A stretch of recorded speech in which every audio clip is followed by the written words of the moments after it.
Olá pessoal, tudo bem? Hoje a gente vai conversar um pouquinho sobre a sedação para a realização dos exames cardiológicos. Então o estresse, ele dificulta bastante o manejo, ele gera desconforto tanto para o animal quanto para o proprietário e ele vai alterar diversas variáveis cardiológicas que são dependentes da frequência cardíaca, principalmente o estudo da função diastólica. E muitas vezes, por ser um momento de contenção que gera estresse, o proprietário deixa de levar o animal para o acompanhamento porque ele sabe que vai ser uma situação desconfortável. Então, sempre que a gente puder, a gente não vai sedar o animal. Por quê? Não existe nenhum fármaco que seja inócuo, isso é importante ter em mente. Agora, se o animal não deixa, de forma alguma, ou se acaba sendo realmente uma situação muito deletéria para ele, nós vamos lançar mão da sedação, tá? O que eu devo evitar utilizar para realizar o eletro ou o eco? Todos aqueles fármacos que sabidamente vão interferir muito na função hemodinâmica, como por exemplo o Acepran, que causa vasodilatação, inotropismo negativo, pode fazer queda na pressão arterial. Os alfa-2 agonistas, como por exemplo a dexmedetomidina, que vai causar aumento da resistência vascular sistêmica, bradicardia reflexa, e acetamina em doses dissociativas, que vai elevar a frequência cardíaca, também causar um aumento da resistência vascular sistêmica. Nesse estudo que a gente realizou com gatos saudáveis, a gente avaliou o impacto da dexmedetomidina, uma baixa dose, a gente utilizou 5 microgramas por quilo de dexmedetomidina, uma dose bem abaixo da dose da bula. A gente avaliou o impacto disso no coração. Então, o que a gente observou? No momento pós-sedação, os animais eles tiveram uma queda de aproximadamente 20% no débito cardíaco. Isso é bem tolerado por pacientes saudáveis, não causa maiores problemas. Porém, para o cardiopata, isso pode ser bastante deletério. E eu também tenho que evitar utilizar esse fármaco se eu quero, de fato, avaliar a função cardíaca daquele animal, se eu não sei como ela está previamente.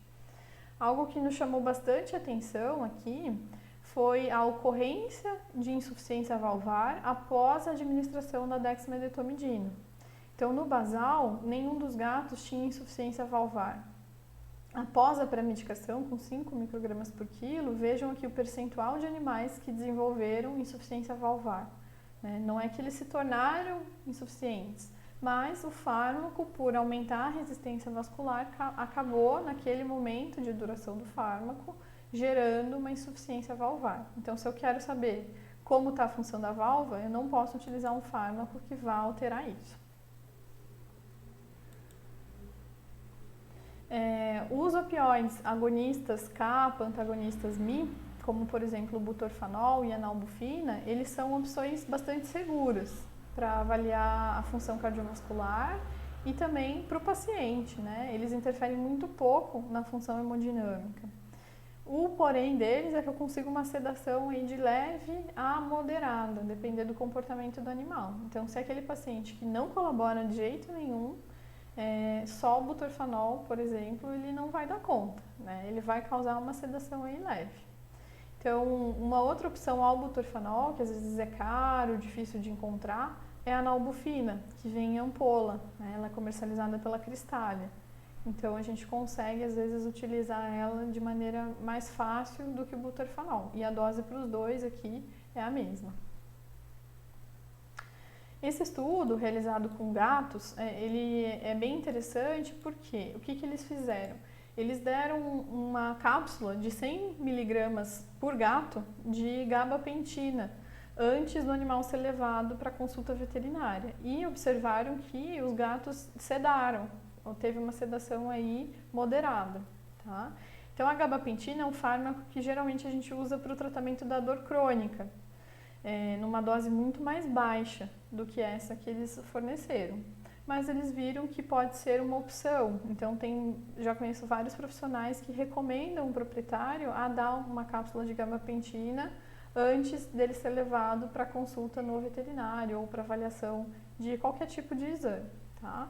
O que é importante, a gabapentina comercial, ela vem a 300 miligramas. Então, eu não consigo pedir para o proprietário comprar. Eu tenho que manipular ela a 100 miligramas e fornecer no dia anterior isso para o tutor, E o pico de ação dela no gato é 1h30 após a administração oral. Então, antes de sair de casa, o proprietário já administra a gabapentina.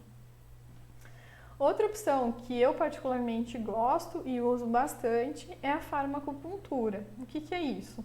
A gente funciona aqui o ponto Intan, que fica entre as sobrancelhas, então olhem ali na foto, é um ponto que fica na linha média entre as sobrancelhas, e instilo fármacos sedativos nesse ponto. Então, mas ele não vai interferir na hemodinâmica? Muito pouco, porque a gente acaba utilizando 10% da dose terapêutica do fármaco. Então, eu costumo utilizar a cepromazina.